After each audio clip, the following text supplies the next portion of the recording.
हमारा एक खास कार्यक्रम है जो कि क्लोजिंग से जुड़ा हुआ है। अगले 1 घंटे के लिए मैं और अभिषेक आपके साथ रहेंगे और कोशिश करेंगे मेहमानों को जोड़कर आपके सामने आज की क्लोजिंग को और बेहतर और सुदृढ़ करके रखें। हमने ओपनिंग में भी आपके सामने जो बात रखी थी, कुछ वैसे ही मार्केट के अंदर आज ट्रेड होता हुआ दिख रहा है। बाजार के पास गैप था, गैप के पास एडवांस डिक्लाइन अच्छा आया, रिलायंस और एचडीएफसी की लीडरशिप आ गई और उसके बाद थोड़ी बैंक निफ्टी के अंदर शॉर्ट कवरिंग आ गई। इसने बाजार को टिकाए रखा। आज दिन भर मार्केट ने एक अच्छा काम किया कि सरेंडर नहीं किया, लेकिन जो दूसरा बुरा काम हो रहा है वो ये हो रहा है कि आज वापस से वो लेवल्स पार नहीं हो रहे। आपको मैं सुबह से वो चीज़ नोटिस करवा चुका हूँ कि 43,800 जब तक पार ना हो, ऑप्शंस वाले नहीं आए। देखिए, अगर आपने हमारी बात को इस चीज़ से गौर फरमाया होगा तो आज आप ऑप्शंस में बहुत अच्छे से आपने अपने पैसे बचाए होंगे। नहीं तो क्या 19,800 और 43,800 को पार करने में आज पूरे पसीने छूट गए निफ्टी और बैंक निफ्टी के।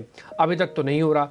एचडीएफसी बैंक और रिलायंस इंडस्ट्रीज़ के वेटेज के बावजूद भी नहीं हो रहा है, तो इसलिए थोड़ा और समय देने की ज़रूरत है। एक बार शाम को हम चेक कर लेंगे कि एफआईएस के नंबर्स कैसे आ रहे हैं, टिपिकली उनकी होल्डिंग्स कितनी अभी भी है।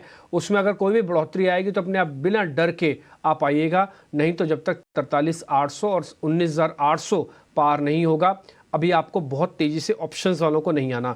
जिनके पास पोजीशंस है वो ज़रूर होल्ड करके रखें। जितना हम रेजिस्टेंस के पास समय निकालेंगे उतनी प्रोबेबिलिटी हाई रहेगी कि बाजार आज अच्छा प्ले कर सकता है। एडवांस डिक्लाइन भी हम आपकी स्क्रीन पे लेके आएंगे, साथ ही इंडिया विक्स भी जरा दिखाइएगा। इंडिया विक्स अभी 12 सवा 12 के आसपास ही चल रहा है, इसमें कोई ज़्यादा फॉल नहीं है, तो इसलिए हमको थोड़ा वेट एंड वॉच करना पड़ेगा कि इंडिया विक्स थोड़ा और नीचे आए। देखिए 10:30 तक आते आते ये 20,000 दिखा देगा, और अगर 12:30 पार हो गया तो फिर थोड़ी मुश्किल करेगा, तो आपकी एक लेयर कोट कर देगा ऊपर। जो भी आप 19,800 को ब्रेक करना चाहते हो ना, उसमें एक और हर्डल बन जाएगा इंडिया विक्स। तो इंडिया विक्स को काफ़ी क्लोजली वॉच कीजिएगा।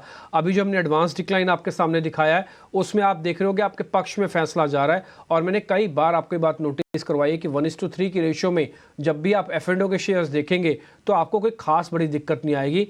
अभी भी हम 1:2 की रेशियो में चल रहे हैं, इससे नीचे गिरेंगे तो फिर दिक्कत बढ़ेगी। इसलिए आप देख पा रहे हो कि बैंकिंग के अंदर एक झटका लगा और हमने सारे के सारे गेन एक बार इरोड भी कर दिए थे, बट किसी वजह से हम वापस से कुछ बैंक की हेल्प से, जैसे कि एचडीएफसी बैंक की हेल्प से हम वापस ऊपर आए हैं। बैंक निफ्टी के टोटल शेयर्स जो 12 हैं उसमें से 5 ही शेयर आज बढ़त के साथ कर रहे हैं। मेजॉरिटी शेयर नीचे है, 7 शेयर नीचे है बैंक निफ्टी के, लेकिन क्योंकि एचडीएफसी की वेटेज अच्छी है, आईसीआईसीआई की वेटेज अच्छी है, इसलिए इन दोनों शेयर्स का काम हो रहा है। दूसरी बात, अगर आप ग्लोबल मार्केट से चेक कर रहे हैं वो आपके पक्ष में है, यूएस मार्केट्स के अंदर भी पक्ष में है। एक बार आप जरा आईटी इंडेक्स दिखा सकते हैं, आईटी इंडेक्स को देखना या आईटी से जुड़े हुए शेयर्स को देखना इससे बहुत इंपॉर्टेंट है। आप एक काम करना चाहें तो कर भी सकते हैं, आप चाहें तो एक बार यूएस का जो नैस्डैक है उसको क्लियरली वॉच करें और साथ में निफ्टी आईटी को भी वॉच करें। अगर इन दोनों के अंदर मतलब एक के अंदर भी साइमल्टेनियसली कुछ तेज़ी आती है, सेकेंड डे रिपीट आपको आईटी के अंदर ज़रूर मिलेगा, तो थोड़ा सा एक क्लबिंग आप कर सकते हैं। फिलहाल देखते हैं अभी आज के सेशन में और क्या मिलता है। लगता ऐसी है कि मार्केट रेंज में रहेगा, आज कल परसों तक शायद रेंज में और निकालेगा। एक और अच्छी चीज़ जो आज मार्केट के अंदर नोटिस हो रही है कि जो चर्निंग हो रही है ना सेक्टर्स की, वो वापस घूम घूम के आ रहे हैं। जैसे आज आप ऑटोज चेक करेंगे ना, तो ऑटो एंसिलरी और ऑटोज दोनों अच्छे मूवमेंट पे हैं। तो कुल मिला के मार्केट का सेटअप हमने आपके सामने रखा। अब मेहमान हमारे साथ जुड़ चुके हैं, ज़्यादा समय लूँगा नहीं मैं, उनसे फटाफट से पता करना शुरू कर रहे हैं कि क्या करना चाहिए। अभिषेक मेहमानों से हमको इंट्रोड्यूस करवा रहे हैं और आगे का ट्रेड रख रहे हैं आपके सामने। तो 19,800 के आसपास निफ्टी कहीं ना कहीं आज तेजी के बावजूद रेजिस्टेंस अब फेस कर रहा है और देखना होगा कि रेंज का ब्रेकआउट नेक्स्ट कब आता है। लेकिन अब 4 मेहमानों को जोड़ लेते हैं और इस चर्चा को आगे बढ़ाएंगे, बाजार का मूड भी चेक करेंगे और आपके लिए हम आज ट्रेड वाले शेयर भी जानेंगे क्लोजिंग के लिए खास तौर से। शर्मिला जोशी हमारे साथ हैं, ध्वनि पटेल हमारे साथ हैं, सोनी पटनायक और रुचित जैन हमारे साथ जुड़ गए हैं इस खास चर्चा में। आप चारों का बहुत शुक्रिया, स्वागत है टी9 स्वदेश पर। शुरुआत ध्वनि आपसे करना चाहेंगे। 19,800 के आज हमने दर्शन किए और वहां बाजार हम देख रहे हैं थोड़ा सा नीचे आकर कारोबार कर रहा है। आखिरी के 1 घंटे में ध्वनि आपको लगता है कोई इंडेक्स में मौके बन सकते हैं निफ्टी में या फिर निफ्टी बैंक में? Good afternoon. यहाँ पे अगर हम इंडेक्स की बात करते हैं तो हमने डेफिनेटली यहाँ पे देखा है कि 19,850 से 19,900 का जो यहाँ पे रेंज बढ़ता है वो यहाँ पे निफ्टी एक मूव दिखा रहा है, बट वहां पे सस्टेन नहीं कर पा रहा है। कॉन्स्टेंटली हमें वहां से एक प्रॉफिट बुकिंग देखने को मिल रही है। करंट लेवल्स पे भी जब हम यहाँ पे बात कर रहे हैं तो पिछले आज के दिन के अगर हम मूव को देखते हैं तो ओवरऑल 19,800 का जो लेवल है उसको हम सरपास नहीं कर पाए हैं। यहाँ से बेरिश साइड का व्यू मेरा बनता है, बट नेक्स्ट 1 आवर में ये प्ले होता हुआ नहीं दिखेगा। ये पोजिशनल ट्रेड की तरह यहाँ पे माना जाए कि आप निफ्टी को करंट लेवल से सेल कर सकते हैं। यहाँ पे आपका जो स्टॉप लॉस रहेगा तो 19,830 का आप स्टॉप लॉस लगा लीजिए। नीचे की तरफ का यहाँ पे जो टारगेट मिलता है तो 19,730, और उसके बाद जो नेक्स्ट फॉल है तो 19,670 तक का यहाँ पे निफ्टी में एक फॉल देखने को मिल सकता है। 19,730 और 19,670 बिकवाली की राय, 19,830 के स्टॉप लॉस के साथ ये ध्वनि की तरफ से। अब फटाफट आपके लिए ट्रेड जानेंगे। अब सोनी, आखिरी के अब बचे हैं 55 मिनट के आसपास, ट्रेड्स के मौके आपको कहां पर दिख रहे हैं? जी, गुड आफ्टरनून अभिषेक जी। ट्रेड्स हम वहीं पे देखेंगे जहां पे लॉन्ग बिल्टर पोजीशंस थोड़ा बहुत बन रहा है आज, एंड जिसका वेटेज निफ्टी बैंक निफ्टी में ज्यादा ना हो। सो पहला ट्रेड रहेगा हेवल्स में। हेवल्स में आज ऑलमोस्ट 2.5% लॉन्ग बिल्टर पोजीशंस देखने को मिल रहा है और अच्छा ब्रेकआउट भी दिया है चार्ट्स पे। सो हेवल्स आप बाय कर सकते हैं 1275 स्टॉप लॉस के साथ, और टारगेट्स रहेगा 1320 1330। जो दूसरा पिक रहेगा वो भी लॉन्ग बिल्टर पोजीशन जिसमें दिख रहा है वो है पीवीआर आइनॉक्स में। पीवीआर आइनॉक्स में भी ऑलमोस्ट 2% का लॉन्ग बिल्टर पोजीशन दिख रहा है। सो पीवीआर आइनॉक्स भी on a technical basis breakout दिया है। सो यहाँ से आप बाय कर सकते हैं 1660 स्टॉप लॉस के साथ, और टारगेट्स रहेंगे 1720 1730 के। ये एक इंटरेस्टिंग कॉल हो सकती है आपकी पीवीआर वाली। हालांकि मैं भी इसको आज नोटिस कर रहा था, लेकिन किसी वजह से मैं इसको छोड़ना पड़ा। लेकिन आप बता रहे हैं कि पीवीआर को वापस अपने दिमाग में रखिए, ट्रेडिंग कॉल के तौर पर भी आपने कन्वर्ट कर दिया इसको। और हेवल्स इंडिया तो खैर ही अच्छा है ही, इसमें आज वापस से बाइंग होती हुई दिखी है। आज हमने 12 बजे वाले शो में भी हेवल्स इंडिया को लेकर चर्चा की थी। एक कंडीशन थी कि 13.10 पार हो जाए तो फिर ये बहुत तेज़ी से चलेगा। आप कह रहे हैं कि सीधा भी प्लस किया जा सकता है, 12.75 का एक स्टॉप लॉस लगा के 13.20 13.30 का टारगेट हो जाएगा। ठीक है, यहाँ पे रेशियो 1:1 है, इस चीज़ का आप ध्यान रखिएगा। और सोनी ने जो दूसरा शेयर दिया वो पीवीआर है, उसको भी आप ध्यान रखिए। स्टॉप लॉस टारगेट आपकी स्क्रीन पे 16.60 का स्टॉप लॉस है, 17.20 17.30। यहाँ पे भी रेशियो ऑलमोस्ट 1:1 की रेशियो में चल रहा है। तो आप अपने ट्रेडिंग वॉल्यूम रेशियो कैसे ट्रेड करना है आपको खुद से एक बार आइडिया लेना ही होगा। अच्छे ट्रेड सोनी की तरफ से 2 दिए गए हैं। एक काम करते हैं, हमारे साथ शर्मिला जोशी भी है और साथ ही साथ मेरे साथ रुचित जैन भी अब जुड़ रहे हैं। रुचित, आपका बहुत शुक्रिया, थैंक यू वेरी मच समय देने के लिए। शर्मिला मैम, आपका भी शुक्रिया, थैंक यू वेरी मच समय देने के लिए। शर्मिला मैम, मैं सीधा एक आईटी वाली कंपनी से शुरू करूंगा। थोड़ा कॉन्फिडेंस उन्होंने रेज़ किया है, उम्मीद तो जगाई है कि थोड़ा आईटी कंपनीज पार्टिसिपेट करेंगे। मैं सिर्फ इंडाइसिस के हिसाब से नहीं पूछ रहा, मैं एक वैल्यूएबल शेयर्स के हिसाब से भी पूछ रहा हूँ, क्योंकि मार्केट में जब आप वैल्यू ढूंढने जाते हैं तो आजकल कई शेयर्स की वैल्यू ख़राब होती है।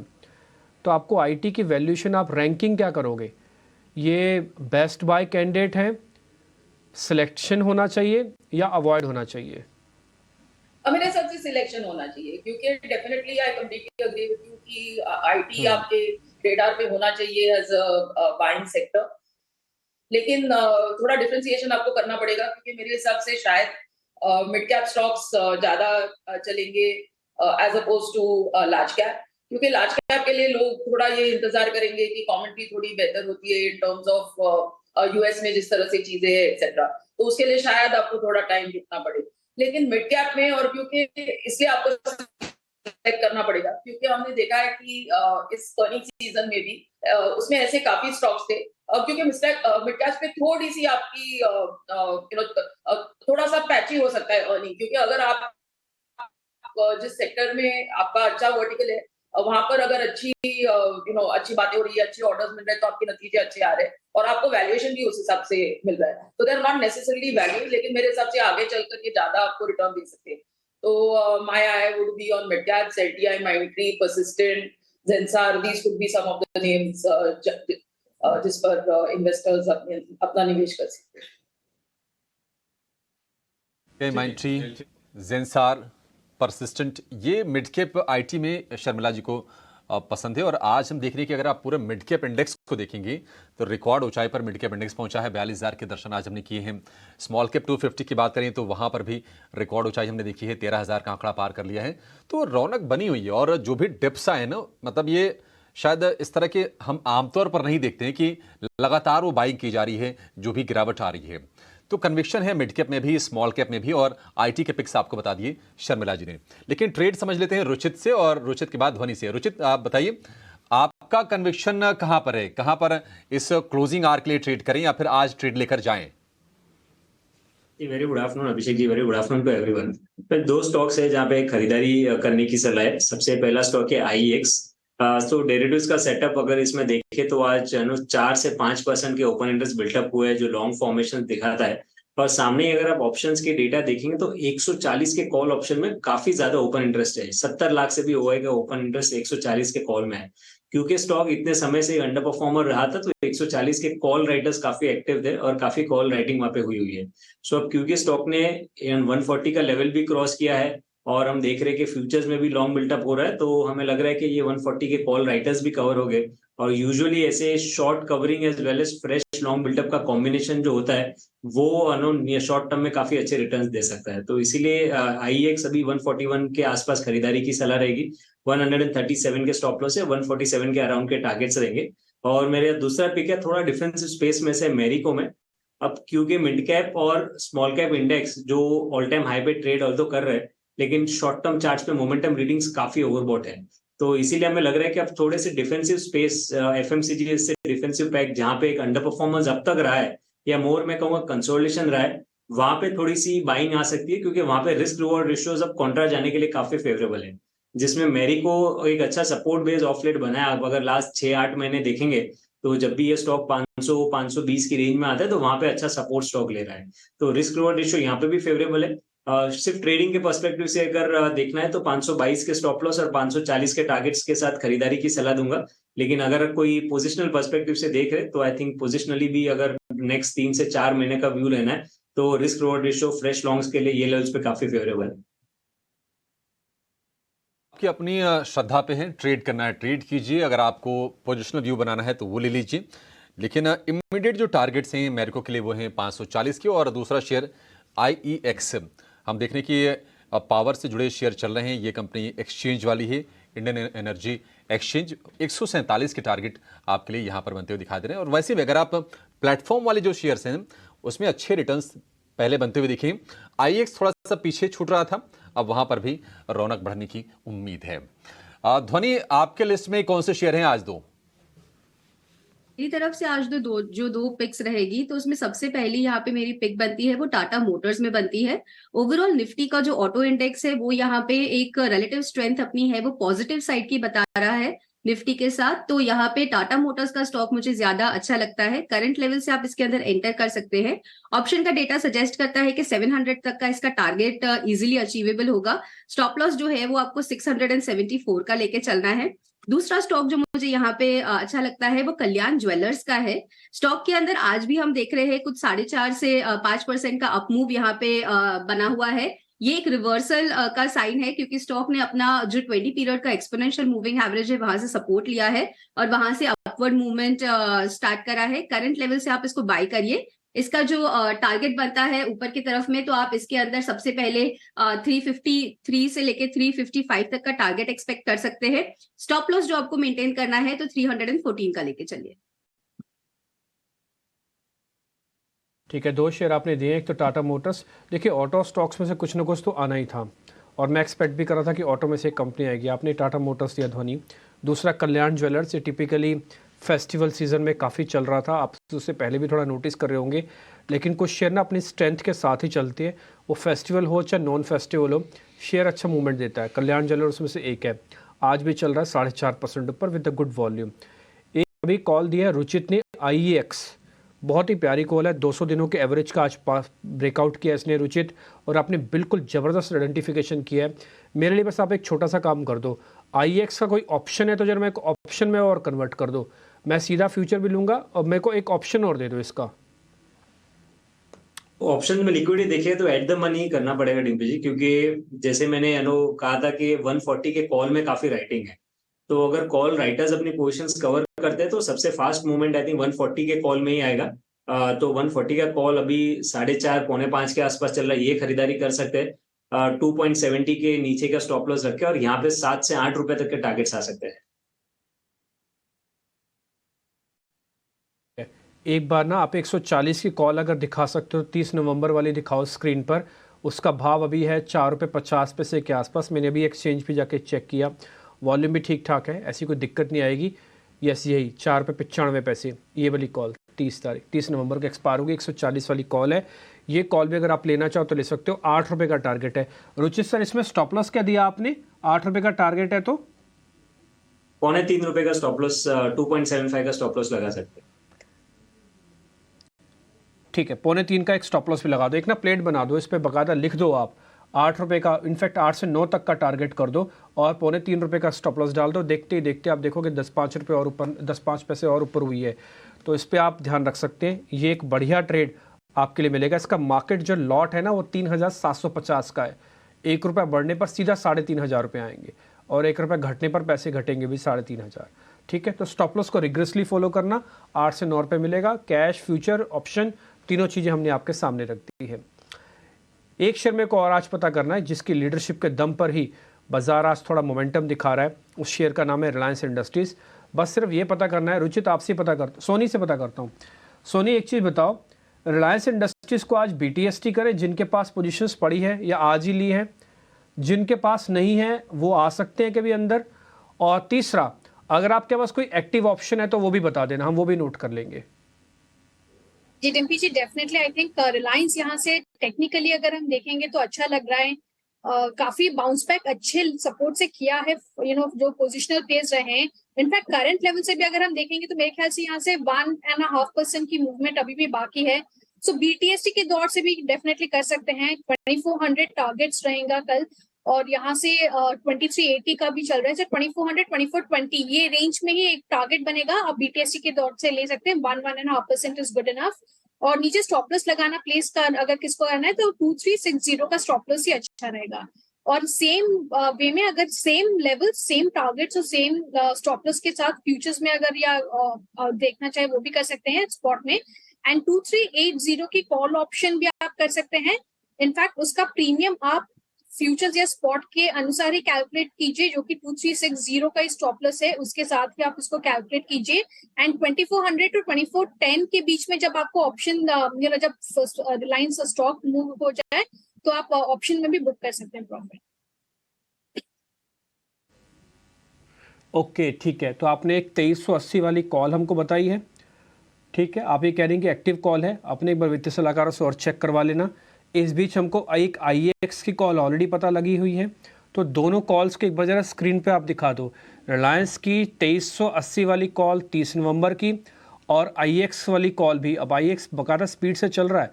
देखते ही देखते ये फ्यूचर में 1 रुपया ऊपर आ गया। 141 के आसपास दी गई थी, अभी 143 तो हो ही गया ये। और एक बार जरा वो ऑप्शन भी दिखाओ। IEX की 140 वाली जो कॉल हमने अभी आपके सामने रखी है, ये 4.95 और प्लेट दिखा दो। प्लेट से पता लग जाएगा, भाव ऊपर आ गए होंगे अभी। ये 2 रुपया 70-75 पैसे का आपको एक स्टॉप लॉस रखना है। 8 से 9 का टारगेट है। तो दोनों चीज़ें आपके फिक्स करवा दी हमने। 2380 की रिलायंस वाली कॉल और 140 की IEX वाली कॉल। इसके अलावा एक और कॉल भी आपके सामने रखते हैं। खुश बोरा हमारे साथ जुड़ रहे हैं। एक और ऑप्शन का trade back to back.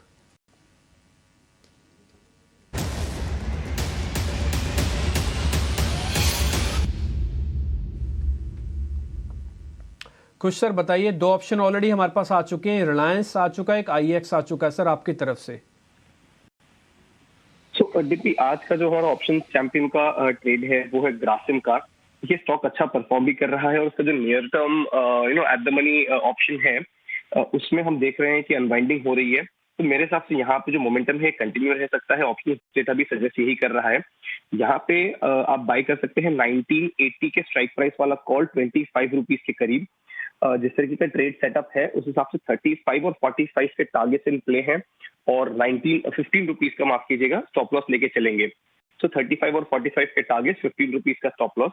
Target stop loss के हिसाब से 9500 ये प्रॉफिट पोटेंशियल है और 4750 ये लॉस पोटेंशियल है। तो ग्रासिम का 1980 का कॉल ऑप्शन ये आज का ऑप्शन चैंपियन का सजेशन रहेगा। ऑप्शंस के चैंपियन में ग्रासिम। तो बैक टू बैक आपके लिए 3 ऑप्शन हो गए और जो भी ऑप्शंस में जो भी ऑप्शन आपको ठीक लगी अब आप उसमें ट्रेड कर सकते हैं। रिलायंस की 2380, ग्रासिम की आपके सामने 1980 वाली और IEX की 140 वाली कॉल। और अब ठीक ठाक आज हम एक्शन भी देख रहे हैं। रिलायंस में भी आज बढ़िया तेजी है, 2400 रुपये के आसपास जाने का के लेवल्स तक अटेम्प्ट करता हुआ आज रिलायंस का शेयर दिखा है। एक और शेयर पर जरा आपसे खुश, बहुत शुक्रिया आज आपका समय देने के लिए और ये बेहतरीन ऑप्शंस की स्ट्रेटजी बताने के लिए। सोनी, आपसे जरा टाइटन पर व्यू चाहेंगे। टाइटन पर कल भी हम चर्चा कर रहे थे कि मोमेंटम ठीक ठाक है। टाइटन इस तेजी में आप कहां तक जाते हुए देख रही हैं और क्या इसमें फ्रेश लॉन्ग कर सकते हैं? जी डेफिनेटली टाइटन यहाँ से लॉन्ग वेट पोजीशन आज मॉर्निंग में दिखा रहा है एंड अभी जो है 3400 का एक छोटा सा हर्डल है जो कि मोस्ट लाइकली कल गैप अप के थ्रू उसको पार भी कर जाएगा। पोजिशनल बेसिस पे अगर हम देखेंगे तो टाइटन में 3460 टू 3480 के टारगेट्स बन रहे हैं which is a near term positional view. So definitely वो 3480 on a higher side target के लिए यहाँ से आप खरीद सकते हैं। और नीचे में अगर हम देखेंगे तो 3370 का काफी स्ट्रॉन्ग सपोर्ट है, तो 3370 स्टॉप लॉस के साथ आप इसको बाय कीजिए 3480 टारगेट्स के लिए। 803389 पर अभी ये ट्रेड कर रहा है, यानी कि यहां से भी 100 रुपए की और गुंजाइश दिख रही है टाइटन के शेयर में। आज जैसे कि डिम्पी इंडिकेट कर रहे थे कि बहुत सारे ऐसे सेगमेंट्स हैं जहां पर रुक रुक के ठीक ठीक बाइंग आ रही है और मोमेंटम में लौट रहे हैं वो शेयर। जैसे कि मेटल में आज आपको मूव दिखेगी, ऑटो शेयरों में फिर से इंटरेस्ट दिख रहा है।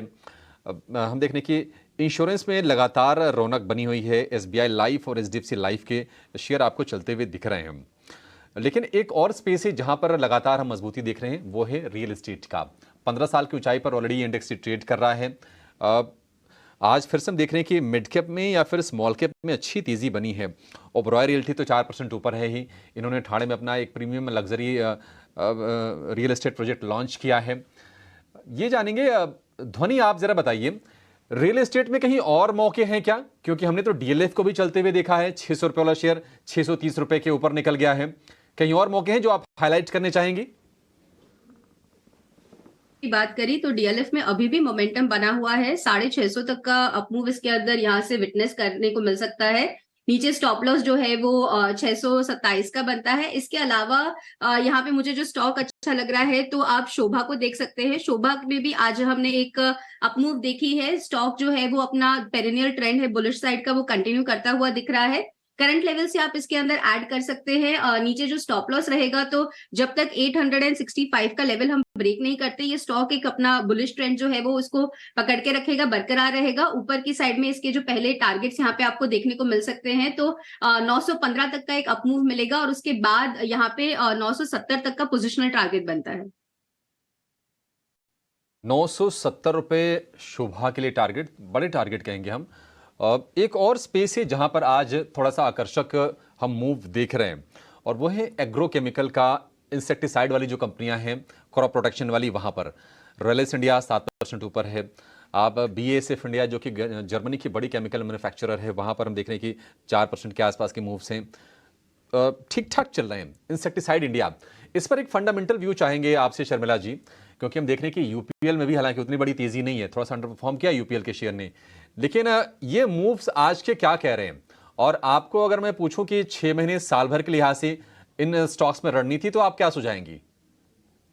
आई थिंक इसको थोड़ा एक्सपैंड करना चाहिए और ये सिर्फ फर्टिलाइजर नहीं, लेकिन मेरे हिसाब से पूरे केमिकल वाले स्पेस में हम थोड़ी बाइंग आज देख रहे हैं। और ये भी ध्यान में रखना चाहिए कि जो कोविड के 2 साल थे वहां पर China Plus 1 स्टोरी जिस तरह से चली थी ये पूरे सेक्टर में, उसमें कोई भी शेयर जिसमें केमिकल का नाम जुड़ा हो वो चल रहा था। तो अब थोड़ा समय आ गया है कि आपको सिलेक्टिव होना पड़ेगा, क्योंकि मेरे हिसाब से कि अगर वो जिस केमिकल की आप बात कर रहे हैं उसमें कुछ अच्छा आउटलुक बन रहा है तो हम उसमें बाइंग कर सकते हैं। तो उसके चलते I think some of the names जिनका आपने जिक्र किया, जो फर्टिलाइजर नेम है, मेरे हिसाब से UPL को भी देखना चाहिए, क्योंकि जिस तरह के लेवल्स पे वो ट्रेड कर रहा है। SRF could be another interesting stock. तो मेरे हिसाब से काफी दीपक नाइट्राइट, तो ऐसे काफी स्टॉक्स इसमें से निकलेंगे जो अट्रैक्टिव लग रहे हैं। कई सारे आकर्षक बेट्स आपके लिए बन सकते हैं, ऐसा शर्मिला जी का मानना है। आज हम देख रहे हैं कि जैसे कि डिब्बे बता रहे थे आपको कि ऑटो के साथ साथ ऑटो इंसिलरी भी चल रहे हैं और मूव्स बड़े तगड़े आ रहे हैं, छोटे छोटे मूव्स नहीं। आप देखिए टालब्रोस ऑटो को ऑर्डर की खबर आई थी, कल ये शेयर पूरे दमखम के साथ चला, आज भी चल रहा है 15%, आज भी ये शेयर ऊपर है। लेकिन इसके साथ साथ हम देख रहे हैं कुछ और स्टॉक्स जैसे कि रिको ऑटो, राणे इंजन, ये शेयर चल रहे हैं। लेकिन टालब्रुस पर एक आप व्यू दीजिए रुचित, क्योंकि ये शेयर बहुत चल चुका है। इसके चार्ट्स आपको क्या कहानी कह रहे हैं? अभी और चलेगा या फिर अब चूंकि 2 दिन में बहुत तगड़े मूव्स आए हैं तो थोड़ी सी प्रॉफिट टेकिंग के बारे में सोचनी चाहिए और यहां से एग्जिट एक बार के लिए कर लें, ये ठीक रहेगा? तो अभिषेक जी, जब ऐसा फेज आता है कि स्टॉक ऑल टाइम हाई पे ट्रेड कर रहे हो और ऑलरेडी काफी अच्छा मूव आ चुका रहता है, तो आई थिंक वॉल्यूम सबसे बेहतर एक इंडिकेटर रहता है जो हमें थोड़ी इंडिकेशंस देता है कि तेजी और आगे बढ़ सकती है कि नहीं। और अगर आप पिछले 2 दिन में स्टॉक में वॉल्यूम्स देखेंगे तो जो डेली एवरेज वॉल्यूम ये पूरे तेजी में हुई है उससे कई बेहतर वॉल्यूम ये इतनी तेजी के बाद अभी भी हो रहे हैं। सो क्लियर इंडिकेशन है कि करंट लेवल्स पे भी ये स्टॉक में अच्छा बाइंग इंटरेस्ट बना हुआ है। और जनरली जब अगर इतनी तेजी के बाद भी इतना अच्छा बाइंग इंटरेस्ट है तो ये तेजी आगे कंटिन्यू भी रह सकती है। अब क्योंकि ऑल टाइम हाई पे है तो टारगेट्स प्रोजेक्ट करना डिफिकल्ट है, तो मेरे हिसाब से सबसे बेहतर ये ट्रेंड को राइड करने का तरीका हो सकता है ट्रेलिंग स्टॉप लॉस मेथड, जहां पे आप सपोर्ट्स के नीचे अपना स्टॉप लॉस मेंटेन कर ले और जैसे स्टॉक प्राइस ऊपर जाता है अपने स्टॉप लॉस ट्रेल करते हैं और हायर लेवल्स पे स्टॉप लॉस फिर आगे बढ़ाते रहे। अब फिलहाल इंपॉर्टेंट सपोर्ट स्टॉक के लिए 288 और 270 के आसपास आ गए, तो जिनकी भी एग्जिस्टिंग पोजीशंस है मेरे हिसाब से इतने स्ट्रॉन्ग ट्रेंड को राइड करना चाहिए जब तक कोई रिवर्सल नहीं आता है और ये सपोर्ट्स के नीचे स्टॉप लॉस रखे और जैसे ही प्राइस और ऊपर जाता है तो अपने स्टॉप लॉस फिर हायर ट्रेल करते रहे। बेहतर ये होगा कि स्टॉप लॉस को ट्रेल करते रहें और ये जो मुनाफा जो आपको बन रहा है, जो तेजी बनी है, इसको आप एंजॉय कीजिए। अभी और रैली ये आगे चलेगी। लेकिन आज एक और सेगमेंट है जहां पर हम तेजी देख रहे हैं। रिफैक्ट्री वाली जो कंपनियां हैं, Vesuvius India, RHI Magnesita, IFGL refractories, ये क्यों चल रहे हैं इसके बारे में एक खास रिसर्च आपका इंतजार कर रहा है, लेकिन छोटे से ब्रेक के बाद।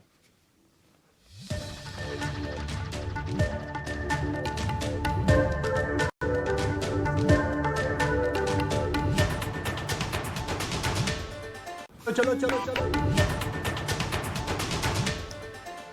निफ्टी करीब करीब सेंचुरी लगाकर 19,800 के आसपास कर रहा है कारोबार। निफ्टी बैंक में भी सॉन्ग की ही तेजी है, लेकिन प्रतिशत के लिहाज से आपको निफ्टी भारी दिखेगा। निफ्टी बैंक के मुकाबले करीब दोगुने की तेजी है। लेकिन आज हम देख रहे हैं कि कुछ ऐसे सेगमेंट भी बजिंग है जहां पर लंबे समय से मूव्स हमने देखे नहीं हाल फिलहाल। वह है रिफैक्ट्री वाले शेयर। आईएफजीएल रिफैक्ट्रीज 8% ऊपर है, वेसुवियस इंडिया, आरएचआई मैग्नेसिटा, यहां पर भी तेजी देखने को मिल रही है। लेकिन इस तेजी के पीछे की क्या वजह है और ये कितनी सस्टेनेबल होंगी, ये बताने के लिए हमारे सहयोगी शरद दुबे जुड़ गए हैं। शरद, बताइए क्या ट्रिगर्स बने हैं इस तेजी के पीछे? जी बिल्कुल, रिफ्रैक्टरी स्टॉक्स में जो एक अच्छी तेज़ी देखने मिल रही है, लेकिन इसका जो रैली है, इसका ये स्ट्रीट का बज़ हो रहा है कि जो स्टील की एक्सपेंशन है उसके कारण जो है रिफ्रैक्टरीज को भी इम्पैक्ट पड़ सकता है और इसके कारण जो स्टील इंडस्ट्री में एक्सपेंशन प्लान्स आ रहे हैं वो पॉजिटिव देखने मिल रहा है, यही बाजार का मानना है। End of course brokerage upgrades भी आ रहे हैं और स्मार्ट मनी या इंस्टीट्यूशनल मनी में भी बाइंग यहाँ पे देखने मिल रहा है रिफ्रैक्टरी में। अब यहाँ पे चाइना प्लस वन स्ट्रैटेजी का भी बात चल रहा है और इम्पोर्टेंटली आरएचआई मैग्नेसिटा की बात करें तो हाल ही में मार्सलस ने अपने पोर्टफोलियो में उन्हें शामिल किया है और मैनेजमेंट इंटरव्यू हुई थी हमारे सिस्टर चैनल में। वहाँ पे उन्होंने कहा है कि अगले 2 साल में 40% तक का मार्केट शेयर डोमेस्टिक वो टारगेट करने वाले हैं आरएचआई मैग्नेसिटा और उनके ऑर्डर बुक में स्ट्रेंथ दिखने मिल रहा है और आगे जाते हुए कोई डिप डिमांड में नहीं देखने वाले। दूसरा स्टॉक जो फोकस पे रहेगा वो है आईएफजीएल रिफ्रैक्ट्रीज। दलाल एंड ब्रोचा का आज ही नोट आया है जहाँ पे वो कह रहे हैं कि कंपनी में री रेटिंग देखने मिल सकती है और जो ओवरऑल रेवेन्यू है वो डबल हो सकता है अगर FY21 को कंपेयर करें FY26 के साथ। अब हमने जो है इन तीनों कंपनियों को जो है ओवरऑल कंपेयर किया तो यहाँ पे देखने मिला कि जो मार्केट शेयर है सबसे ज़्यादा वो आता है आरएचआई मैग्नेसिटा का जो 30% के है। अगर आप बात करें तो डबल डिजिट पे वेसुवियस और आईएफजीएल जो है सिंगल डिजिट पे आता है। लेकिन अगर वैल्यूएशंस के दम पे अगर हम कंपेयर करें तो सबसे सस्ता आता है आपका आईएफजीएल रिफ्रैक्ट्रीज उनके दोनों पीयर्स को लेके। और इस साल अगर मूवमेंट के बारे में बात करें तो वेसुवियस इंडिया और आईएफजीएल रिफ्रैक्ट्रीज दोनों ही 2023 के लो से 150% से ज़्यादा रिटर्न्स जो है इन्वेस्टर्स को ऑलरेडी दे चुके हैं और अपने जो है आप ईयरली हाइज पे ट्रेड कर रहे हैं। हालांकि आरएचआई मैग्नेसिटा जो है इसमें मिस आउट कर गया है, 2023 लो से सिर्फ 16% का रिटर्न्स दिया है। इसके 3 अहम रीजंस है। क्योंकि आउट परफॉर्म मतलब अंडर परफॉर्म कर रहे हैं अपने पीयर्स को, वो ऑफकोर्स इंक्लूड करते हैं प्राइसिंग प्रेशर आया है, थोड़ी सी इन्वेंट्री इश्यूज आई है जिसको वर्किंग कैपिटल कहते हैं, और इम्पॉर्टेंटली जो एक्विजिशंस पहले RHI मैग्नेसिटा ने किया है उसका जो बेनिफिट्स है वो अभी तक प्ले आउट नहीं हुआ है। तो इम्पॉर्टेंटली इसी के कारण जो है वो अंडर परफॉर्म किए हैं और उतनी अच्छी परफॉर्मेंस नहीं दे पाए पीयर्स के अगेंस्ट। तो ये पूरी रिफ्रैक्टरी स्पेस की जो है हमने आपको पूरी बताई है डिटेल्स। ठीक है, शुक्रिया शरद। तो बढ़िया तेजी आज हम देख रहे हैं IFGL रिफैक्ट्रीज में नोटिसेबल वो आज मूव है 6% के आसपास का। RHI मैग्नेसिटा में देख रहे हैं कि 3-3.5% की थोड़ी सी कैचअप करने की कोशिश है, लेकिन अभी भी लीडर हम कह सकते हैं कि IFGL ही है। आज सुबह के सत्र में इसको नोटिस भी कर रहे थे, इस पर हमने चर्चा भी की थी, लेकिन एक फंडामेंटल व्यू लेते हैं। शर्मिला मैम, आप इस स्पेस को स्टडी करती हैं क्या? और चूंकि जो शरद बोल रहे हैं कि स्टील की उत्पादन क्षमता में भारी बढ़ोतरी का प्लान है और निश्चित तौर पर उसके डायरेक्ट बेनिफिशियरीज ये कंपनीज होती हैं, कितनी मजबूती आप देख रही हैं और क्या सलाह देंगे निवेशकों को? तो मेरे हिसाब से जिस तरह से अभी बात हुई, तो उससे आई थिंक एक चीज बहुत अच्छी तरह से इट्स वेरी क्लियर कि एक तरह से लोगों ने इसमें ऑलरेडी बाइंग कर चुके हैं, क्योंकि इसमें से on the basis of valuation अगर आप देखेंगे तो IFGL looks the most attractive, लेकिन शेयर प्राइस इसमें काफी ऊपर है, और सो आल्सो वेसुवियस और RHI मैग्नेसिटा की कुछ ना कुछ प्लस माइनस पॉइंट्स है। तो it is very difficult to really इस तरह का ये अब सेक्टर नहीं रहा है, या इस तरह के ये 3 स्टॉक्स नहीं है कि बहुत आप कहे कि वैल्यू बाइंग के हिसाब से कुछ इसमें है। लेकिन क्योंकि IFGL कह रहा है कि उनकी यहाँ से डबल होने की संभावना है in terms of their capacity etcetera, तो मेरे हिसाब से आप एक इसमें स्टैगर्ड बाइंग के हिसाब से सोच सकते हैं। RHI मैग्नेसिटा IFGL रिफैक्ट्रीज पर ये व्यू।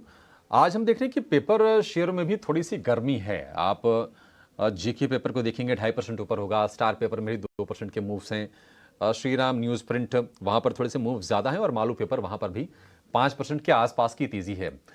पेपर स्पेस में सोनी कहीं ट्रेड के मौके आपको बनते हुए दिख रहे हैं? क्योंकि ये मूव्स ठीक ठाक हैं, मतलब बहुत ज़्यादा नहीं, लेकिन फिर भी ठीक ठाक हैं। जी डेफिनेटली अभिषेक जी, यहाँ से अगर हम देखेंगे तो JK पेपर टेक्निकली काफी अच्छा लग रहा है, पॉजिटिव डाइवर्जेंस के साथ है, MACD RSI और वॉल्यूम्स भी अच्छे हुए हैं। सो यहाँ से आप करंट लेवल पे बाय कर सकते हैं, 400 टारगेट रहेगा, एंड इमीडिएट बेसिस पे स्टॉप लॉस 372 का आप लगा सकते हैं। 172 का स्टॉप लॉस JK पेपर के लिए और 400 रुपए का लक्ष्य ये सोनी की तरफ से। एक बार जरा डीलिंग रूम का माहौल जरा चेक करते हैं, क्योंकि 2 दिन की सुस्ती के बाद बाजार में तेजी लौटी है, और इंडेक्स के जो बड़े वेट रखने वाले शेयर हैं, अच्छी चीज़ है कि क्योंकि वो दिशा देते हैं, वो चल रहे हैं। रिलायंस, HDFC बैंक, इन्फोसिस, इन शेयरों का जलवा है। लेकिन और किस शेयर को लेकर चर्चाएं गर्म हो रही हैं, बताने के लिए शरद हमारे साथ जुड़ गए हैं। शरद, बताइए क्या खबर है और किस शेयर को लेकर खबर गर्म है?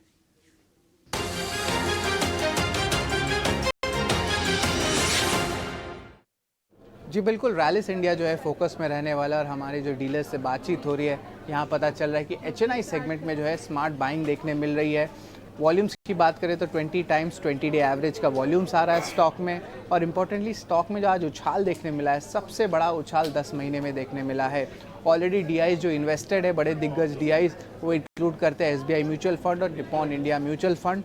और हमने चैनल चेक भी किया जहाँ पे एग्रोकेमिकल स्टॉक्स में जो है स्मार्ट मनी बाइंग देखने मिल रही है, क्योंकि रिस्क रिवॉर्ड रेशियो फेवरेबल हो गई है, और स्ट्रीट का मानना है कि जो इन्वेंट्री इश्यूज, जो एक्सेस इन्वेंट्रीज थी, वो अब सॉल्व हो चुकी हैं, और जो अगला सीज़न आने वाला है H1 FY25 के जो 2 क्वार्टर्स आएंगे, वो एग्रोकेमिकल स्टॉक्स के लिए अच्छे हो सकते हैं। तो इसके कारण जो है स्मार्ट मनी जो है एग्रोकेमिकल स्पेस में मूव कर रहा है, ये हमारे डीलर से पता चल रहा है।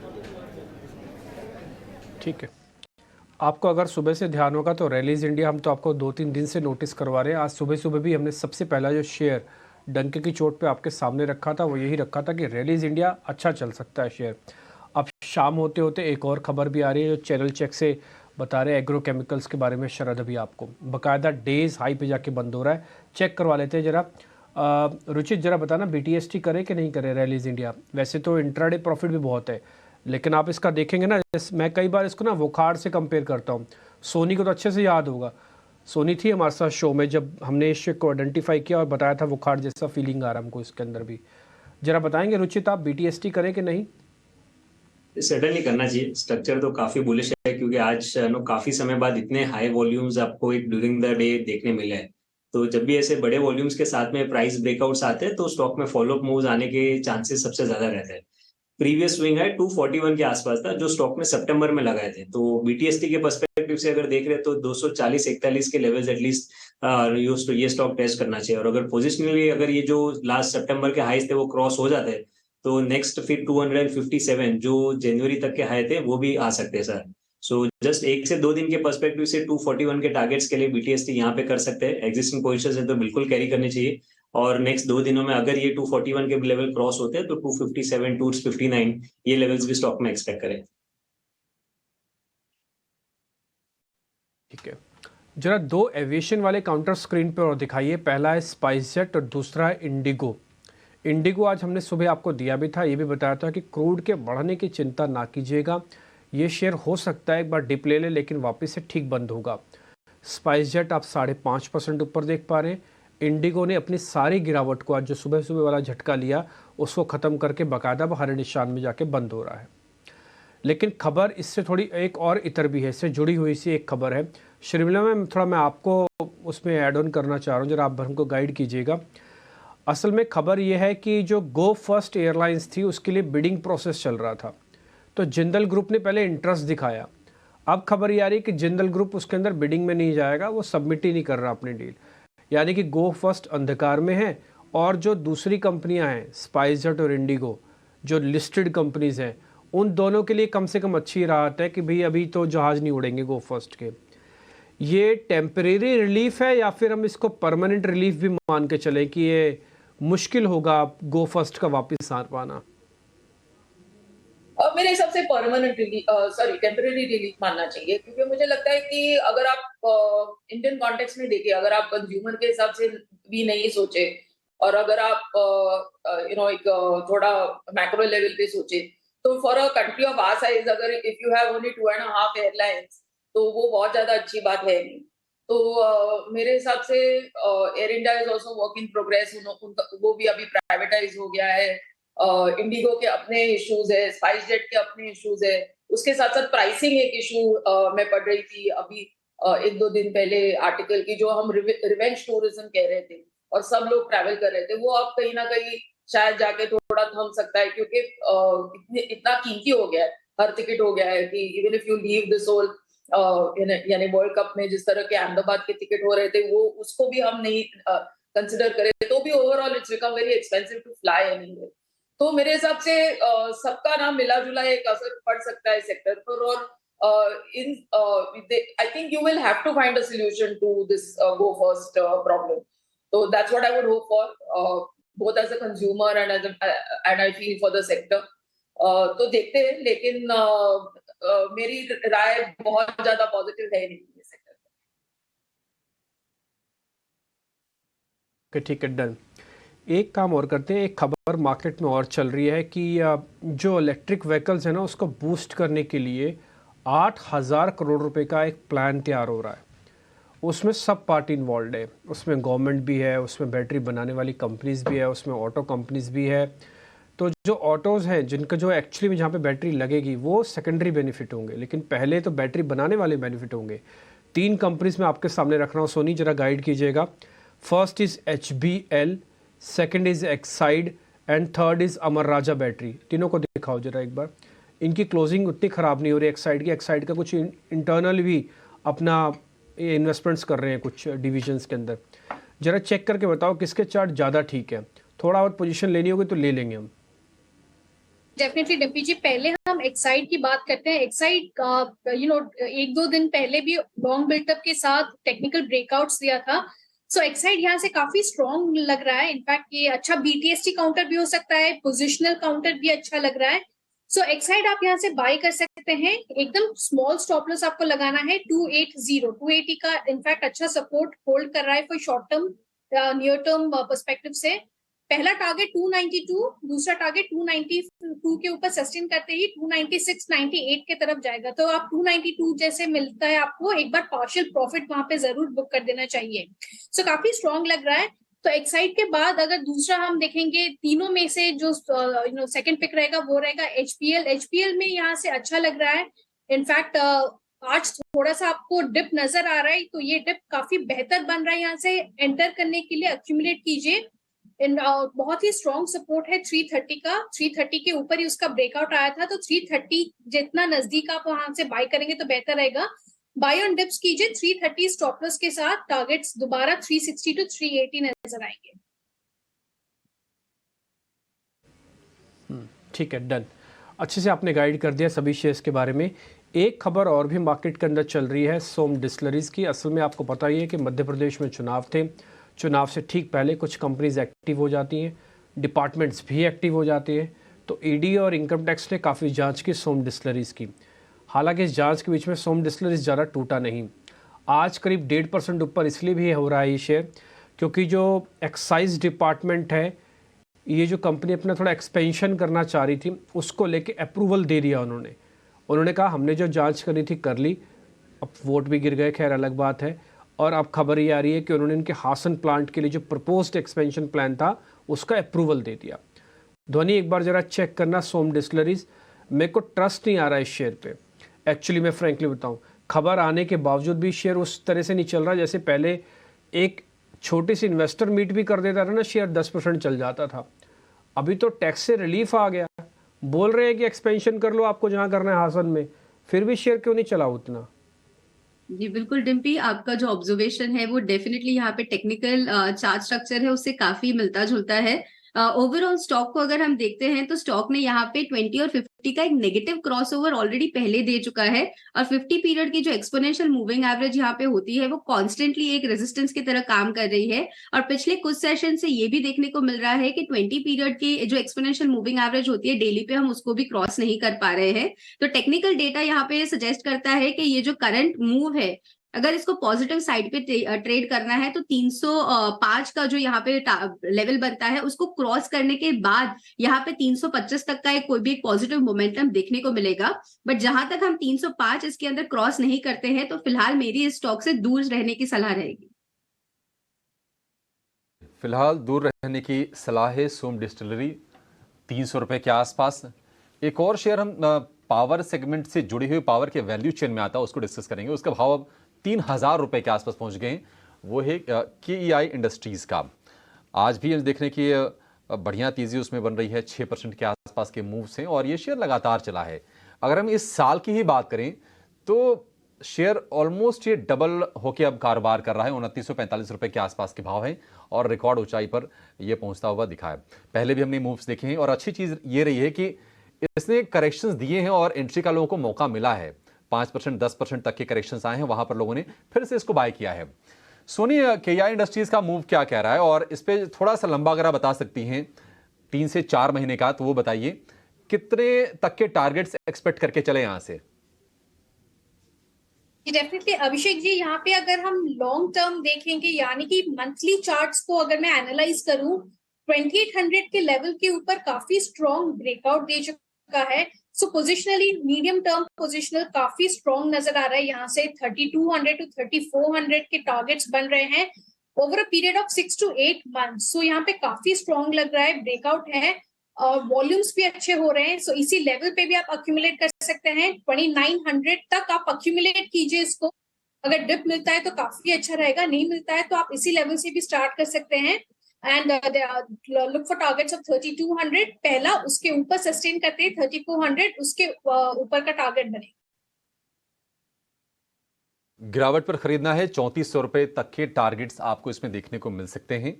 तो जो डिप्स आए उसका आप एंट्री के लिए इस्तेमाल कीजिए, आपके लिए ये एक बेहतर विकल्प हो सकता है। लेकिन आज हम देख रहे हैं कि फर्टिलाइजर में भी कुछ कुछ सिलेक्टिव बाइंग आ रही है और एक बड़ी खबर भी आ रही है फर्टिलाइजर को लेकर। वो ये कि वित्त मंत्रालय फर्टिलाइजर सब्सिडी के लिए 20-22 हजार करोड़ रुपए की अतिरिक्त रकम मांग सकता है। जी हाँ, 18 स्वदेश को सूत्रों के हवाले से ये जानकारी मिली है और ज्यादा डिटेल के साथ, अपडेट के साथ हमारे सहयोगी प्रकाश प्रियदर्शी हमारे साथ जुड़ गए हैं। प्रकाश, बताइए, निश्चित तौर पर एक बड़ी राहत होगी फर्टिलाइजर कंपनीज के लिए, खबर क्या आपके पास? देखिए, सूत्रों के हवाले से जो जानकारी हमें मिल रही है उसके हिसाब से सरकार फर्टिलाइजर सब्सिडी की अगर आप बात करें तो जो ओवरऑल आवंटन है उसको चालू वित्त वर्ष के दौरान बढ़ा सकती है। सूत्र हमें बता रहे हैं कि वित्त मंत्रालय संसद के शीत सत्र के दौरान सप्लीमेंट्री डिमांड के रूप में अतिरिक्त करीब 20 से 22 हज़ार करोड़ रुपए की रकम की मांग कर सकता है। इसका मतलब ये है कि जो ओवरऑल सब्सिडी की रकम है चालू वित्त वर्ष के दौरान वो 2 लाख करोड़ रुपए के को पार करने वाला है। इसके अलावा अगर एक इम्पॉर्टेंट फैक्टर इसमें यह है कि फर्टिलाइजर मंत्रालय ने अतिरिक्त फंड्स की मांग इसलिए की है वित्त मंत्रालय से। फर्टिलाइजर मंत्रालय का ये मानना है कि खासकर एनपीके कैटेगरी के जो फर्टिलाइजर प्रोडक्ट्स हैं उसके लिए जो सब्सिडी की रकम का आवंटन हुआ था वो डिमांड की तुलना में कम रकम का आवंटन हुआ था। इसका मतलब ये है कि अतिरिक्त रकम की ज़रूरत है फर्टिलाइजर मंत्रालय को कंपनियों के भुगतान के लिए। सूत्र हमें बता रहे हैं करीब 44,000 करोड़ रुपए के रकम का आवंटन था। फर्टिलाइजर मंत्रालय ने पहले ही इसको खर्च कर लिया है और अभी भी कंपनियों के जो ड्यूज़ हैं उसका भुगतान करना बाकी है, लिहाजा अतिरिक्त फंड्स की मांग की गई है। हालांकि इन सब के बीच में अच्छी बात यह है कि यूरिया सब्सिडी के तौर पर अतिरिक्त फंड की मांग नहीं की गई है और ओवरऑल सब्सिडी की बात करें तो भले ही करीब 20 से 22 हज़ार करोड़ रुपए के अतिरिक्त फंड्स की मांग की गई है, इसके बावजूद भी पिछले साल के मुकाबले ओवरऑल फर्टिलाइजर सब्सिडी की अगर बात करें तो इस साल कम रहने वाली है। पिछले साल सरकार के ऊपर करीब 2,54,000 करोड़ रुपए का बोझ था और इस बार ये फर्टिलाइजर सब्सिडी जो है करीब 2 लाख करोड़ रुपए के आसपास रह सकती है। ठीक है प्रकाश, शुक्रिया आपका इस जानकारी के लिए। तो निश्चित तौर पर एक राहत की खबर होगी अगर अतिरिक्त सब्सिडी वाले पैसे अगर मिलते हैं फर्टिलाइजर कंपनीज को। कुछ कंपनीज में हम देख रहे हैं कि मूव्स हैं भी। चंबल फर्टिलाइजर, इसको जरा आप रुचित चेक कीजिए, ये शेयर चला हुआ है 310 रुपए के आसपास फिलहाल आके ये ट्रेड कर रहा है, लेकिन क्या ये और चल सकता है इस लेवल से भी, आप जरा बताएंगे। मुझे 9 महीने की जो मार्केट में हम अपमूव देख रहे हैं पिछले 8-9 महीने से, उसमें ये स्टॉक ने अब तक पार्टिसिपेशन दिया नहीं है। तो हम जानते हैं कि एक सिक्लिकल स्टॉक है, जब भी ये स्टॉक्स के साइकिल्स चेंज होते हैं तो एक बड़े मूव्स ये स्टॉक बड़े रिटर्न्स देने की भी उम्मीद हम ये ऐसे स्टॉक से लगा सकते हैं। अभी पिछले 8-9 महीने में 320 से लेकर 250, ये एक ब्रॉड 50-70 रुपए की रेंज हो गई है स्टॉक में, जहां पे जब भी डिप्स आते हैं तो बाइंग इंटरेस्ट दिखता है और 320-310 ये लेवल ये स्टॉक क्रॉस नहीं कर रहा है। सो आई थिंक एक बार ये 320 का जो हर्डल है वो पार हो जाए तो फिर इतने बड़े कंसोलिडेशन का ब्रेकआउट आएगा, फिर एक अच्छा ट्रेंडेड फेज ये स्टॉक दिखा सकता है। तो ऑलरेडी 310-11 चल ही रहा है, तो मेरे हिसाब से बेटर है कि यहाँ पे ब्रेकआउट का वेट करे और एक बार ये 320 के ऊपर निकलता है फिर ये स्टॉक में खरीदारी करे, क्योंकि ऑल्दो करंट लेवल से 10 रुपए मिस हो गए बट एटलीस्ट एक अच्छे ट्रेंडेड फेज के कंफर्मेशंस आपको 320 के ऊपर मिलेंगे।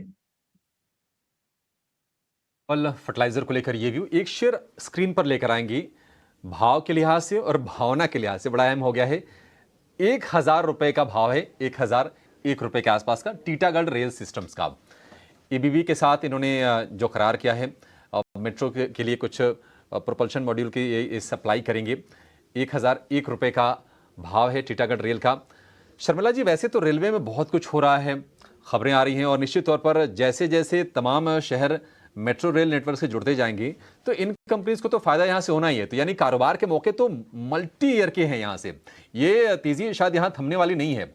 आप किस तरह से देख रही हैं टीटागढ़ रेल को, और कहीं और भी अगर आपको मौके दिख रहे हैं तो वो भी हाईलाइट कर दीजिए। कहा कि काफी कुछ हो रहा है इस सेक्टर में और stock market has recognized that, और हमने देखा है कि किस तरह के रिटर्न्स इन सब स्टॉक्स में दिए हैं, whether it is RVNL, whether is Titagarh etcetera. तो मुझे लगता है कि वही नेगेटिव है, दो नेगेटिव है मेरे हिसाब से। एक तो स्टॉक प्राइसेस ऑलरेडी काफी बढ़ चुकी है और वैल्यूएशन उस हिसाब से बढ़े हैं, और दूसरी चीज यहाँ पर ऑर्डर्स काफी बड़े मिलते हैं, लेकिन ये ध्यान में रखना चाहिए कि इनका जेस्टेशन पीरियड काफी लंबा चलता है और उस हिसाब से वो आपके रेवेन्यू और प्रॉफिटेबिलिटी में रिफ्लेक्ट होने के लिए भी समय लग सकता है। तो I think you must stay positive on the stocks, आपको इनमें बाइंग करनी चाहिए, but buy on dip sort of strategy should be used, क्योंकि स्टॉक्स ऑलरेडी काफी मेरे हिसाब से एक्सपेंसिव लग रहे हैं। 20 का समय हो गया है और BTST और STBT ट्रेड्स भी अपने एक्सपर्ट से जानेंगे। हालांकि वामाक्षी हमारी सहयोगी इवेंट्स टू वॉच, यानी कि कल कौन सी इवेंट्स, कल कौन सी घटनाएं, शेयर, खबरें फोकस में रहेंगी, वो जुड़ गई हैं। वामाक्षी पास बस थोड़ी देर में जाएंगी, लेकिन फटाफट ये जान लेते हैं कि ट्रेड्स के मौके कहां पर जुड़ रहे हैं। ध्वनि, शुरुआत आपसे करेंगे, आपके BTST या फिर STBT कौन से होंगे? जी बिल्कुल, मेरी तरफ से जो बीटीएसटी का पहला ट्रेड रहेगा वो एस्ट्रल का रहेगा। स्टॉक के अंदर अगर हम देख रहे हैं तो वीकलीज पे भी हमें प्रीवियस वीक की जो रेंज थी उसका ब्रेकआउट देखने को मिल रहा है। आज के दिन में भी स्टॉक ने यहाँ पे एक अपना जो मोमेंटम है वो बनाए रखा है। करंट लेवल से बाय कीजिए। 1980 से लेके 2000 तक का टारगेट इसके अंदर इजीली अचीवेबल है। आप 1900 का यहाँ पे स्टॉप लॉस लगा के चलिए। दूसरा स्टॉक जो यहाँ पे मुझे अच्छा लग रहा है वो उषा मार्ट का है। और स्टॉक के अंदर आज हमने एक अपवर्ड मोमेंटम देखने को मिला है। स्टॉक करीब 6% का अपना एक अपमूव आज दिखा चुका है। फर्दर इसके अंदर बाइंग आपको देखने को मिलेगी। कल के सेशन में भी आप इसके अंदर एक्सपेक्ट कर सकते हैं कि 340 से लेके 345 तक का एक अपमूव इसके अंदर देखने को मिलेगा। स्टॉप लॉस जो है वो इसके अंदर आप नीचे की तरफ में 330 का लेके चलिएगा। मार्टेल के लिए स्टॉप लॉस 330 नजदीक आई है, ये आपके लिए बाइंग लिस्ट में होनी चाहिए। और दूसरा एस्ट्रल इंटरेस्टिंग स्टॉक है और हमने धीरे धीरे करके शेयर को ऊपर जाते हुए देखा है। इसमें ठीक ठाक आपको तेजी बनते हुए दिख जाएगी एस्ट्रल के शेयर में। सोनी, आपके लिस्ट में क्या है, बीटीएसटी या फिर एसटीबीटी? मेरी लिस्ट में बीटीएसटी है और वो है ऑरो फार्मा। बहुत ही स्ट्रॉन्ग 6-10 लॉन्ग बिल्डअप पोजीशंस अभी दे रहा है। सो यहाँ से एक बहुत ही अच्छे मूव के लिए तैयार हो चुका है। बीटीएसटी के तौर से आप स्टॉप लॉस लगाए 1015, टारगेट्स बनेंगे 1050, 1060। 050 1060 बिल्कुल सीधा सपाट 1030 पर है। 1050 के टारगेट या फिर 1060 के उसके ऊपर बीटीएसटी, ये सोनी की तरफ से। रुचित, आपके नजर कहां पर गई, क्या कन्विक्शन आ रहा है आपका? अशोक लीलैंड एक लग रहा है कि बीटीएसटी करके जा सकते हैं। सो पिछले काफी समय से कंसोलिडेशन स्टॉक कर रहा था और वो कंसोलिडेशन का जो स्विंग आया था उसका ब्रेकआउट स्टॉक ने आज दिया है और उसके ऊपर अभी क्लोजिंग भी दे रहा है। सो आइडियली स्ट्रक्चर यहाँ पे काफी पॉजिटिव बन रहा है नेक्स्ट 1-2 दिनों के लिए। तो अशोक लीलैंड में 174 के नीचे के स्टॉप लॉस रखे खरीदारी करके जाए 185 के अराउंड के टारगेट्स के लिए। ये हमारे तीनों के तीनों एक्सपर्ट से, ये आपके लिए ट्रेड होगी बीटीएसटी या फिर एसटीबीटी के। एसटीबीटी को नहीं था, सारे के सारे बीटीएसटी हैं। तो बाजार चूंकि तेजी दिखा रहा है तो कन्विक्शन तेजी के साइड वाले शेयरों को लेकर ही है हमारे एक्सपर्ट्स की भी। लेकिन इवेंट्स के लिहाज से कल का दिन बड़ा इंपॉर्टेंट है। कौन से इवेंट्स होंगे जो आपको फोकस में रखने चाहिए, बताने के लिए वामाक्षी हमारे साथ बनी हुई हैं। वामाक्षी, बताइए अब। जी बिल्कुल, अगर हम देखें ग्लोबल क्यूज के लिहाज से एफओएमसी की जो मीटिंग के मिनट्स हैं ये आज रात को आने वाले हैं। इसका इम्पैक्ट हमें यूएस के बाजार पर ज़रूर दिखेगा, मगर इसका इम्पैक्ट भारतीय मार्केट्स पर कल नज़र आएगा। इसके अलावा यूएस की तरफ से इनिशियल जॉबलेस क्लेम्स एक्सपेक्टेड है कल। और अगर हम ग्लोबल अर्निंग्स की बात करें तो एनवीडिया के नंबर्स आने वाले हैं आज पोस्ट मार्केट आवर्स में, तो डेफिनेटली इस पर भी हमारी नज़र ज़रूर रहेगी। अगर अर्निंग्स के लिहाज से अगर हम देखें तो डोमेस्टिक फ्रंट पर होनासा कंज्यूमर, ये न्यूली लिस्टेड कंपनी जो है मामा अर्थ की, इसके कल नतीजे आएंगे और डेफिनेटली ये स्टॉक भी हमारे रेडार पर रहेगा।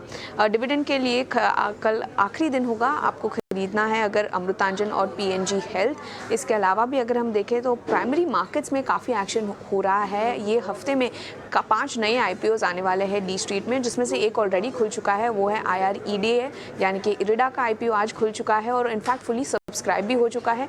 मगर इसके आगे अगर हम देखें कल 4 नए आईपीओज खुलने वाले हैं, जिसमें टाटा टेक्नोलॉजीज़, ये टाटा ग्रुप की तरफ से 2 दशक में पहला आईपीओ आया है। इसके अलावा Gandhar oil refinery, Fed Bank financial services और फ्लेयर राइटिंग इंडस्ट्रीज़ का आईपीओ कल खुलने जा रहा है। सो डेफिनेटली ये सारे आईपीओज हमारे रेडार पर भी रहेंगे कल के ट्रेडिंग सेशन के लिए। ठीक है वामाक्षी, बहुत शुक्रिया, थैंक यू वेरी मच ये सारे के सारे इवेंट्स बताने के लिए कि इस समय की सिचुएशन क्या है और कहाँ पे हमको ध्यान देना चाहिए। आगे बढ़ते हैं। और थोड़ी देर पहले मैंने रैलीज इंडिया के बारे में पता किया था रुचित से। रुचित, आपने बताया था 7-8% था उस समय, 10% हो चुका है रैलीज इंडिया। आपने कहा बिल्कुल बीटीएसटी करके जाओ। बीटीएसटी नहीं भी करेंगे ना तो अभी भी आपको 2-2.5% का गेन क्लोजिंग में वापस से हो गया। बाकायदा डेज हाई 10.5% की बढ़त के साथ रैलीज इंडिया। आज सुबह हम इकलौते चैनल थे जिसने सबसे पहले आपको शेयर नोटिस करवाया और परसों ही हमने आपको नोटिस कराया था कि वोकार्ड और रैलीज इंडिया एक जैसे लग रहे हैं, दोनों का वनवास ख़त्म हो रहा है और दोनों शेयर बाहर निकल रहे हैं और आपके लिए हमने शेयर रखा भी था। खैर आगे पता करते हैं। एक शेयर में को और पता करना है, बिल्कुल एज पे जाके बंद हो रहा है। जरा सोनी से पता करते हैं, थोड़ा मुश्किल होगा ये। सोनी आपके लिए चेक करना, वीआईपी इंडस्ट्रीज़ जरा चेक करना। वीआईपी इंडस्ट्रीज़ को बीटीएसटी करके जाने की ज़रूरत है क्या? जी टिम्पी जी, डेफिनेटली बहुत ही अच्छा पिक है। वीआईपी इंडस्ट्रीज में ब्रेकआउट अच्छा लग रहा है, वॉल्यूम्स भी अच्छे हुए हैं, पॉजिटिव है। इनफैक्ट यहाँ से BTST के लिए अगर टारगेट्स बन रहे तो वो है 655 to 660, वो BTST के लिए बनेंगे। और पोजिशनली अगर किसको कैरी करना हो तो मेरे ख्याल से दोबारा 720 लेवल्स आएंगे, 720 प्लस भी जा सकता है, बट वो थोड़ा पोजिशनल रहेगा, near term positional. So for BTST it's a go head, even for positional also it's a go head. ठीक है, एक रुचित आप जरा चेक करना ये एक्साइड इंडस्ट्रीज, मैं इसको थोड़ा लेके रखना चाहता हूँ। मेरे को ना एक खबर पे थोड़ा दम लग रहा है कि जो ये 8,000 करोड़ की खबर मार्केट में चल रही है ना कि कुछ बेनिफिट आ सकता है। एक्साइड की आज की क्लोजिंग अच्छी हो रही है। एक बार आप जरा मेरे को बताओगे, थोड़ा लॉन्ग टर्म व्यू बताना, मतलब मैं 1 महीने के लिए रखूंगा या आप 31 दिसंबर तक समझ लो आप। काफी पॉजिटिव है स्टॉक का। इनफैक्ट एक अच्छा आउट परफॉर्मेंस हमने ये स्टॉक में देखा है। और हम थोड़ी देर पहले भी आप एक्साइड और अमर राजा की कंपैरिजन की बात करें तो दोनों स्टॉक्स में कंपेयर करें तो अच्छा out performance, relative out performer Exide industries रहा है। अब क्योंकि स्टॉक अपने ऑल टाइम हाई को अप्रोच कर रहा है तो अगर नेक्स्ट 1 से 1.5 महीने के पर्सपेक्टिव से देखें तो टेक्निकल एनालिसिस में रिट्रेसमेंट्स काम आते हैं नेक्स्ट लेवल्स प्रोजेक्ट करने के लिए जो स्टॉक ऑल टाइम हाई पे होते हैं। और पिछले पूरे करेक्शन का 127% रिट्रेसमेंट 330 के अराउंड के टारगेट्स प्रोजेक्शन दे रहा है। सो आई थिंक अगर आप जो दिसंबर एंड की बात कर रहे हैं वहां तक अगर ये तेजी कंटिन्यू रहती है तो 330 के आसपास के लेवल्स ये स्टॉक में एक्सपेक्ट करने चाहिए। 330 के लेवल्स आपके लिए एक्साइड में। पावर में हम देख रहे हैं कि चौतरफा तेजी है, मतलब उसके वैल्यू चेन में आप जो भी स्टॉक उठाएंगे आपको तेजी दिखेगा। NHPC एक और शेयर, हालांकि एक दौर की तेजी इसमें दिख चुकी है लेकिन आज इसमें फिर से 3% के आसपास की तेजी है और ये शेयर कुछ दिनों से चलता हुआ दिख रहा है। 55 रुपए के भाव इसमें फिर से आ गए हैं। सोनी, NHPC यहां से चलने की काबिलियत रखता है शेयर ये? जी डेफिनेटली, यहाँ से अगर हम देखेंगे तो 50-51 का जो एक छोटा सा हर्डल था वो उसको क्रॉस कर चुका है। एंड अभी भी जो है आज 55 को थोड़ा सस्टेन नहीं कर पाया क्लोजिंग बेसिस पे, बट पोजिशनली अच्छा है। सो यहाँ पे एक जो 56.5 57 का एक छोटा जो एक नियर टर्म का हम हर्डल कह सकते हैं वो क्रॉस करते ही इसमें बहुत ही अच्छा रैली नजर आ सकता है अपने लेवल्स ऑफ 64। सो थोड़ा रुक के चल सकता है, बट हम उस रुकने का इंतजार डेफिनेटली करेंगे 64 के टारगेट्स के लिए। एंड नीचे में अभी इमीडिएट जो सपोर्ट नजर आ रहा है वो 52 का आ रहा है। सो आई थिंक यहाँ से आप एक पोजिशनल टर्म के लिए अक्यूमुलेट कर सकते हैं। ठीक है, 1-1.5 मिनट रह गया मार्केट बंद होने का और इस बीच कोई ट्रेड नहीं करना चाहिए। आपको 6 घंटे मिले थे काम करने के लिए, 1-1.5 मिनट में कोई ऐसा शेयर ना मिलाएगा ना ढूंढेगा। और ये कुछ एग्जाम्स की तरह होता है, आप अपना एग्जाम क्लियर कीजिए, लास्ट में मैडम बोलते हैं ना सारा रिवीजन करके जाओ कि आपसे कुछ छूटा तो नहीं। तो आज के लेसन्स क्या मार्केट के अंदर वो सीख के जाओ। आज का लेसन मार्केट्स के अंदर ये है कि मार्केट ने अपने सपोर्ट को तो बचा लिया लेकिन रेजिस्टेंस को नहीं तोड़ रहा, बड़ी पोजीशन नहीं लेनी चाहिए। लेसन दूसरा ये है कि ऑप्शंस वालों को अभी एक्टिव होने की ज़रूरत नहीं है ज़्यादा, खासकर इंडेक्स ऑप्शन वालों को स्टॉक्स में रहें। आज हमने आपको 3 स्टॉक्स दिलवाए ऑप्शंस के, एक IEX दिलवाया, एक रिलायंस दिलवाया, इसके अलावा एक ग्रासिम का ऑप्शन आपको मिला। उसी के साथ ही आप सिलेक्शन के साथ रहे। रैलीज इंडिया, रतन इंडिया, ये 2 ऐसे शेयर हैं जिन्होंने आज कमाल करके दिखाया। रैलीज इंडिया बकायदा 10% ऊपर, रतन इंडिया करीब 17% ऊपर।